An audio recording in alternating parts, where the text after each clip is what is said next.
나는 지금 깊은 산중, 속세와 연이 끊긴 오두막에서 나의 실록을 기록합니다.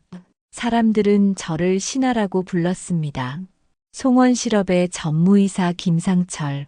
하지만 모든 신하는 결국 누군가의 욕망이 빚어낸 거짓말일 뿐입니다. 이것은 그 거짓을 나의 진실이라 믿었던 한 어리석은 남자의 기록이자 처절한 참회록입니다. 박 회장님은 제게 아버지를 넘어선 존재였습니다. 돌아가신 제 아버님의 제삿날, 회장님의 긴급 호출을 받고 저는 망설임 없이 달려갔습니다. 그분께서 죽으라면 저는 죽는 신용이라도 할 수 있을 만큼 저는 그분을 맹목적으로 믿고 따랐습니다. 그 충성이 제 삶의 이유이자 자부심이었습니다.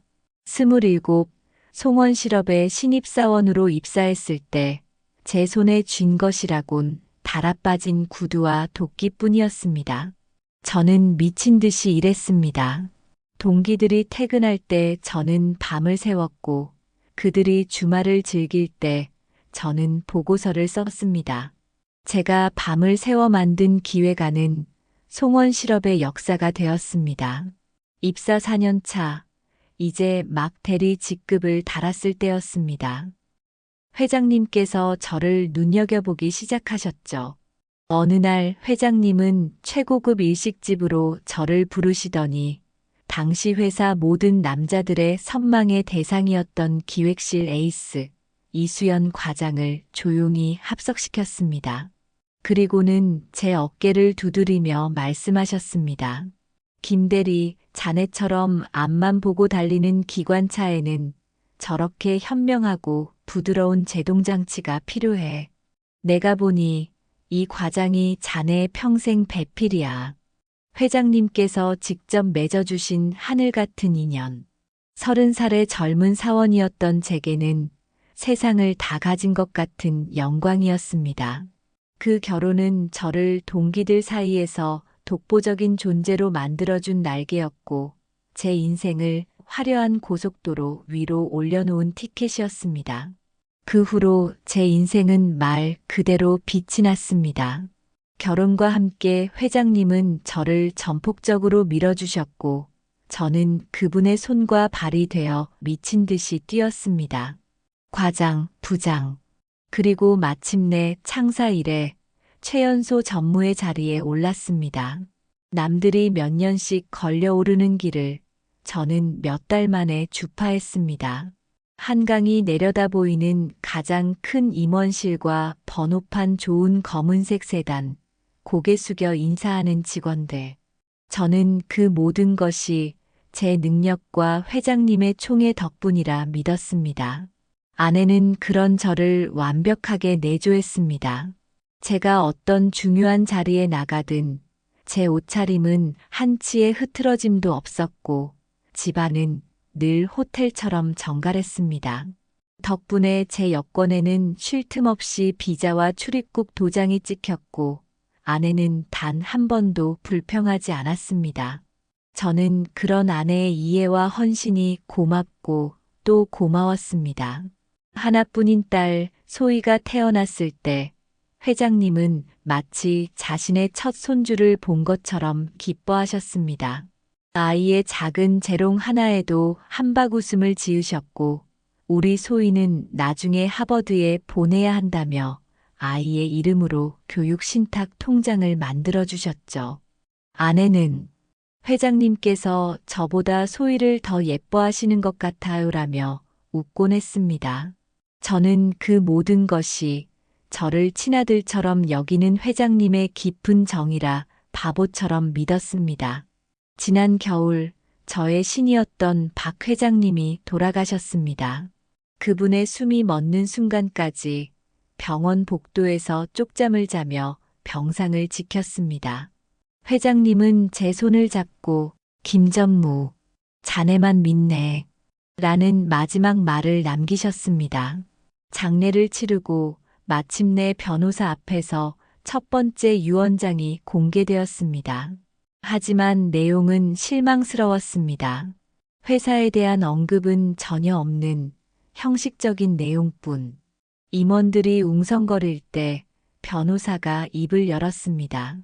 회장님의 진짜 유언은 회장실 개인 금고 안에 있습니다. 심장이 뛰었습니다. 올 것이 왔구나.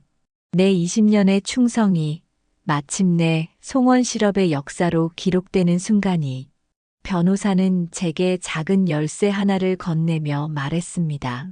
금고는 2개의 열쇠로 열립니다. 하나는 김 전무님께서. 변호사는 말을 잠시 끊고 저 멀리 장례식 내내 불손한 태도로 앉아있던 한 남자를 가리켰습니다. 회장님의 망나니 외아들 박지훈이었습니다. 그리고 나머지 하나는 아드님이신 박지훈 씨께서 가지고 계십니다. 등 뒤에서 아내가 아주 작게 숨을 들이켜는 소리가 들렸습니다. 저는 그저 제 아내가 저와 함께 제 미래를 응원하며 긴장하는 소리라고만 믿었습니다. 변호사의 말이 끝나자 회의실의 공기는 얼음장처럼 차가워졌습니다.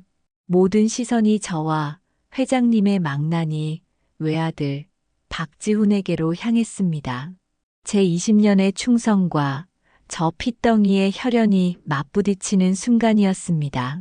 저는 예를 갖춰 자리에서 일어나 박지훈을 향해 고개를 숙였습니다. 상주님, 금고는 함께 열어야 합니다. 변호사님과 상의하여 빠른 시일 내에. 제 말이 채 끝나기도 전에 박지훈이 다리를 꼬며 비죽거렸습니다. 전무님, 급하긴 급하셨나 보네. 아버지 돌아가신 지 얼마나 됐다고 벌써 유산부터 챙기십니까? 20년 동안 우리 아버지 옆에 붙어 얻은 것도 많으실 텐데. 모욕적인 언사였지만 저는 표정을 바꾸지 않았습니다. 저런 풋내기 녀석과 감정 싸움을 할 필요는 없었으니까요. 중요한 것은 금고 안의 유언장이었고 그 유언장이 곧 저 녀석의 입을 다물게 만들 것이라 확신했습니다. 하지만 박지훈은 생각보다 교활했습니다. 그는 자신의 개인 변호사를 대동해야겠다. 정신이 없으니 며칠 시간이 필요하다는 핑계로 계속해서 약속을 미뤘습니다. 그 피 말리는 며칠 동안 제 아내 수연은 눈에 띄게 말라갔습니다. 저는 소파에 앉아 박지훈 측 변호사와 통화를 하고 있었습니다. 신경질적으로 서류를 넘기는 제 등 뒤로 쨍그랑 하고 날카로운 소리가 들렸습니다. 돌아보니 아내가 커피잔을 떨어뜨려 산산조각 낸 채 사색이 되어 서 있었습니다. 여보, 괜찮아? 어디 다쳤어? 제가 놀라 달려가자 아내는 질린 얼굴로 손사래를 쳤습니다. 아니에요. 그냥 손이 미끄러져서 미안해요. 시끄럽게 해서. 당신 요즘 왜 그래? 잠도 잘 못 자는 것 같던데. 정말 괜찮은 거야? 아내는 제 눈을 피하며 깨진 찻잔을 주워 담았습니다. 그냥 회사가 어떻게 될까봐, 박지훈 그 사람이 당신을 해코지할까봐 무서워서 그래요. 저는 떨고 있는 아내의 어깨를 감싸 안았습니다.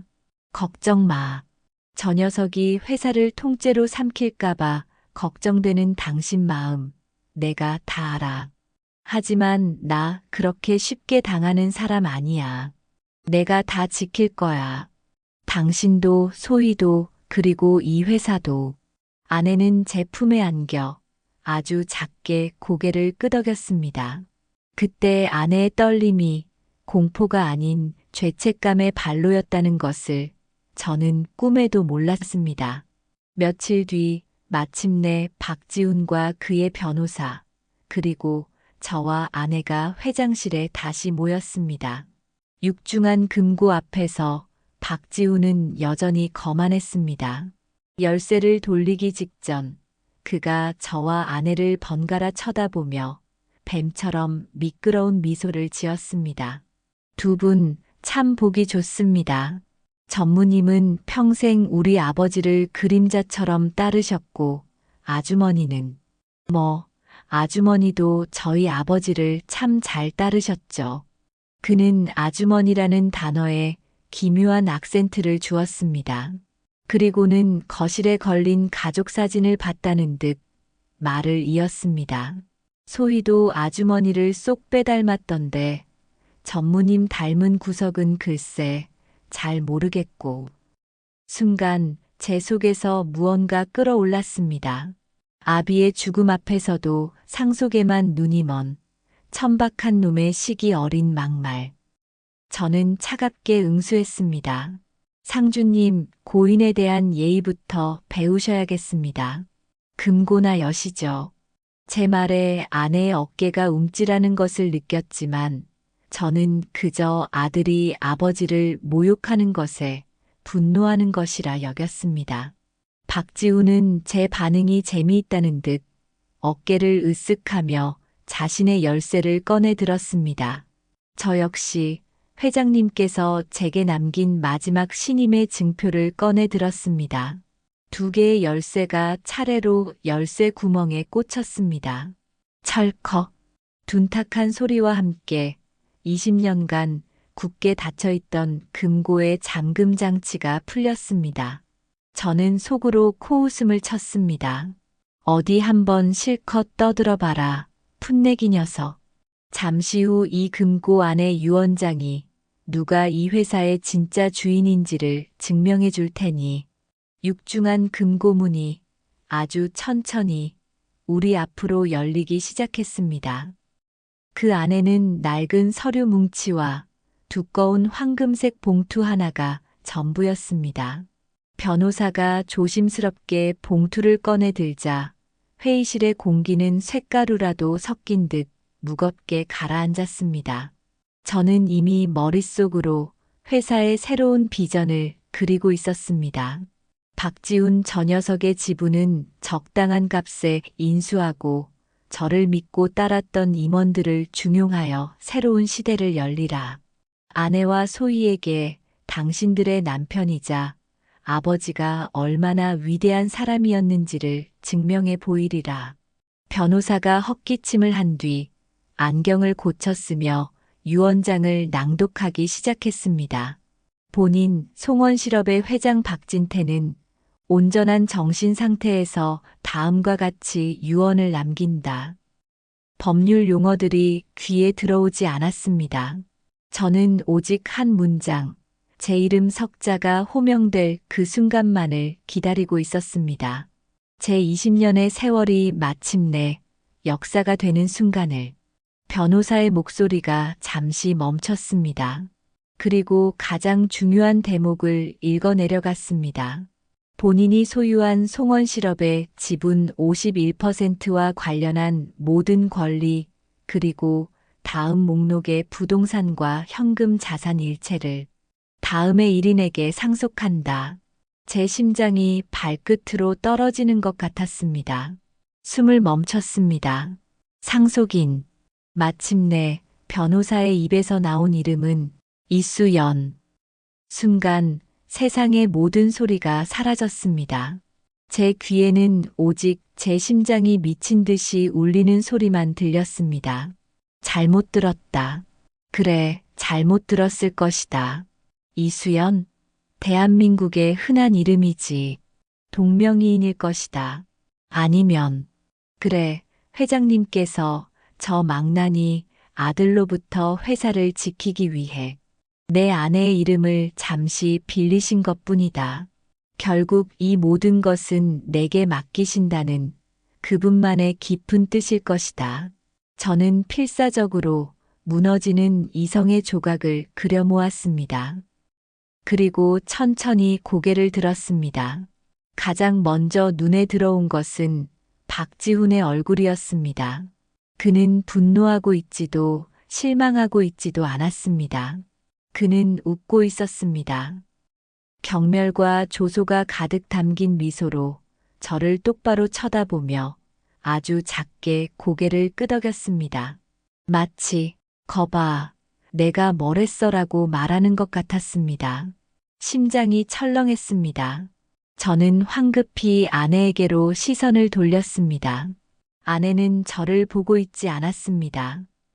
그녀는 하얗게 질린 얼굴로 바닥만 내려다보고 있었습니다. 덜덜 떨리는 그녀의 손이 모든 것을 말해주고 있었습니다. 아니야, 아니어야만 해. 회의는 그렇게 끝났습니다. 저는 유령처럼 자리에서 일어나 변호사가 건네주는 유언장 사본을 받아들었습니다. 넋이 나간 저를 보며 박지훈이 다가와 제 어깨를 툭툭 치며 말했습니다. 김 전무님, 아니, 이젠 뭐라고 불러드려야 하나? 아무튼 앞으로 잘해보세요. 그 한마디가 제 가슴에 박힌 비수가 되어 심장을 헤집었습니다. 저는 아무 대답도 하지 못했습니다. 회장실을 나와 복도를 걸었습니다. 마주치는 직원들이 90도로 허리를 숙여 인사했지만 아무것도 보이지 않았습니다. 제 손에 들린 것은 유언장이 아니었습니다. 그것은 내 20년 인생에 대한 사망 선고서였습니다. 나는 이 선고가 진짜인지 확인해야만 했습니다. 내 평생의 유일한 사랑이자 동지였던 아내의 입을 통해서 말입니다. 집에 어떻게 돌아왔는지 기억나지 않습니다.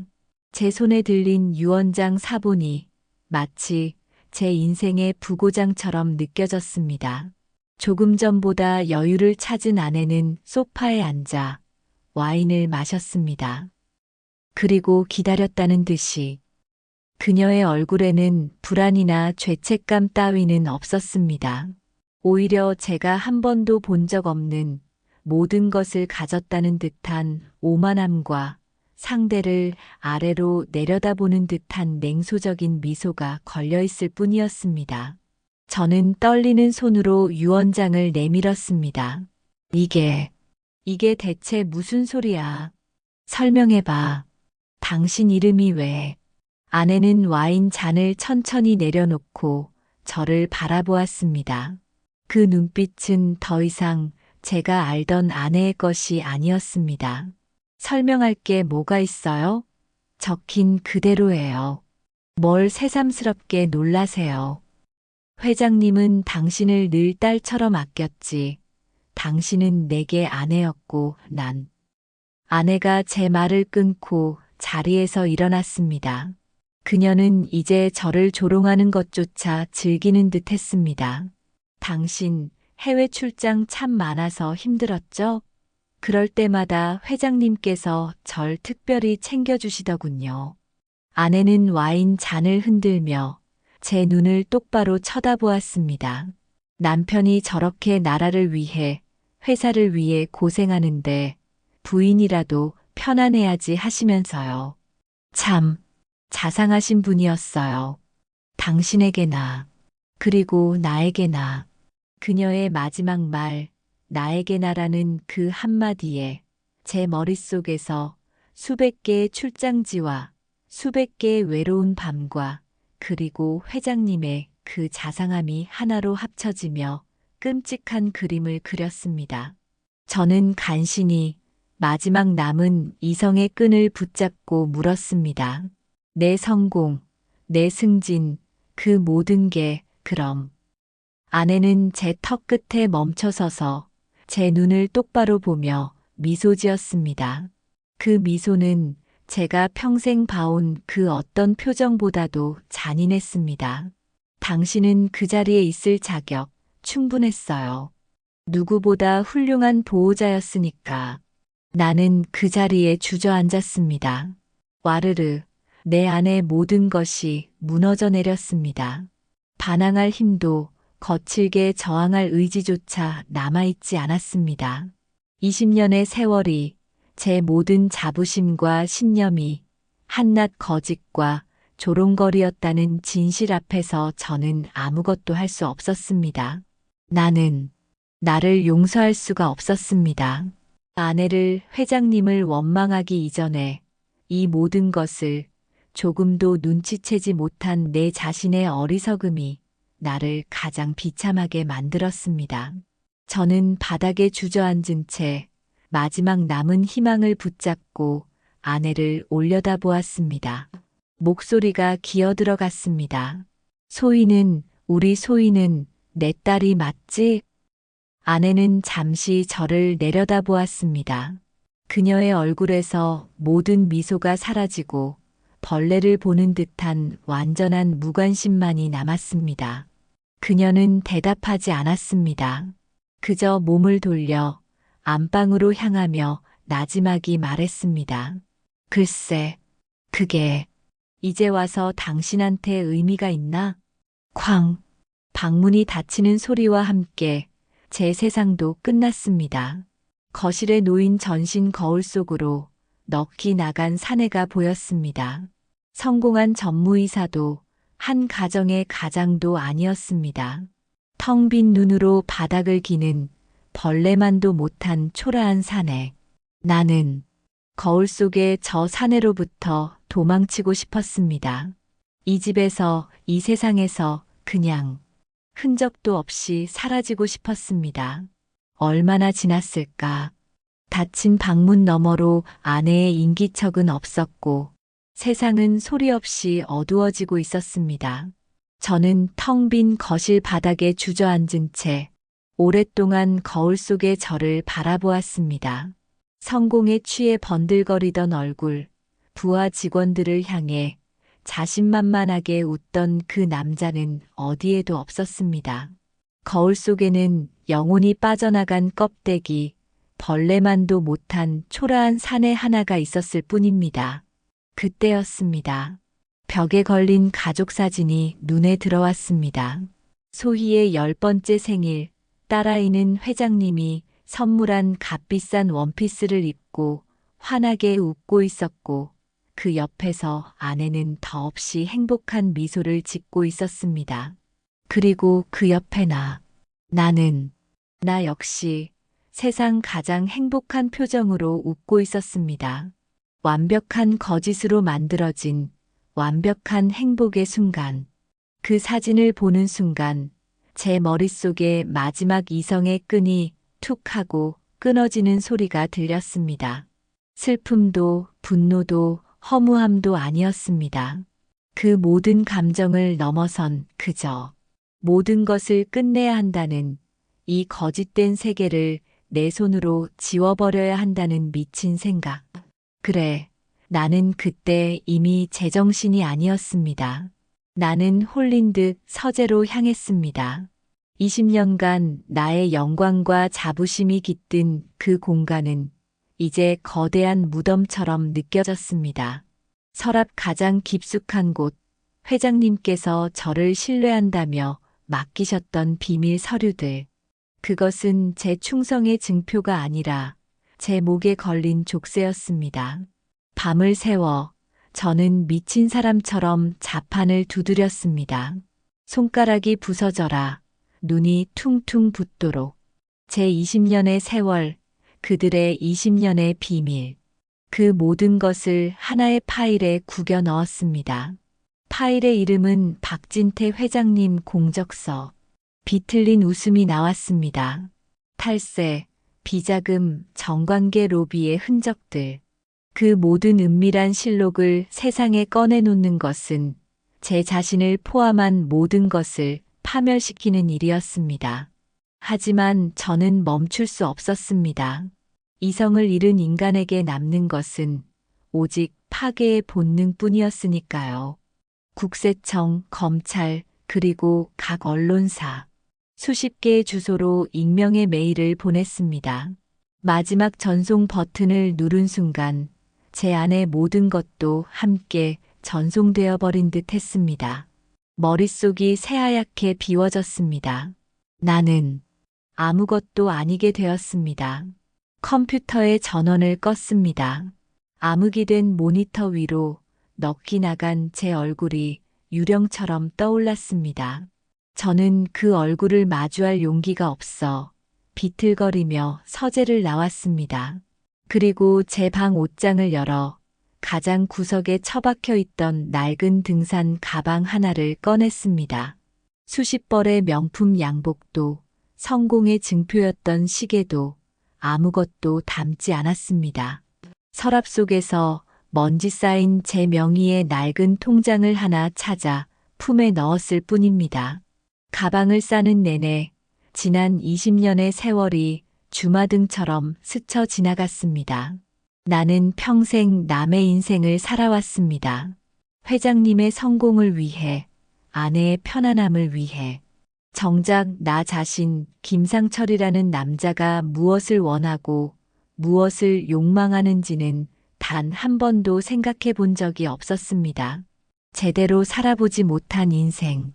그것이 내 20년의 진짜 성적표였습니다. 마지막으로 딸아이의 방문 앞에서 잠시 멈춰 섰습니다. 나는 진실을 확인할 수도 있었습니다. 머리카락 몇 올이면 내 인생의 마지막 의문을 풀 수도 있었습니다.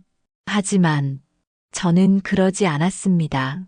이미 모든 것이 거짓인 세상에서 단 하나의 진실이 무슨 의미가 있을까? 어쩌면 이 의심이야말로 그들이 내게 남긴 가장 완벽한 형벌일지도 모른다. 나는 그 형벌을 평생 안고 가기로 했습니다. 식탁 위에 제 결혼 반지와 집 열쇠를 조용히 내려놓았습니다. 그리고 새벽의 푸른 어둠 속으로 소리 없이 걸어 나왔습니다. 그 후로 1년이 흘렀습니다. 나는 지금 강원도 깊은 산중, 속세와 연이 끊긴 낡은 오두막에서 살고 있습니다. 세상이 어떻게 돌아가는지는 모릅니다. 신문도 TV도 보지 않습니다. 이곳에서의 제 유일한 가족은 작년에 장터에서 데려온 누렁이 한 마리뿐입니다. 이 녀석의 눈에는 거짓이 없습니다. 그저 저를 있는 그대로의 저를 바라볼 뿐입니다. 이 녀석과 함께 산책을 하고 텃밭을 가꾸고 장작을 패며 하루를 보냅니다. 밤이면 불을 피워놓고 녀석을 무릎에 뉘인 채 까만 하늘의 별들을 봅니다. 저는 이곳에서 제대로 살아보지 못한 내 지난 시간을 매일 후회하고 또 기록합니다. 이 기록의 끝에서 나는 구원을 바라지 않습니다. 영광도 명예도 사랑도 이제는 아무것도 바라지 않습니다. 그저 내일 아침 저 누렁이 녀석과 함께 안개 낀 산의 능선 위로 떠오르는 해를 볼 수 있기를. 나 김상철의 이름으로 진짜 나의 첫 하루를 살아갈 수 있기를. 그것이면 족합니다.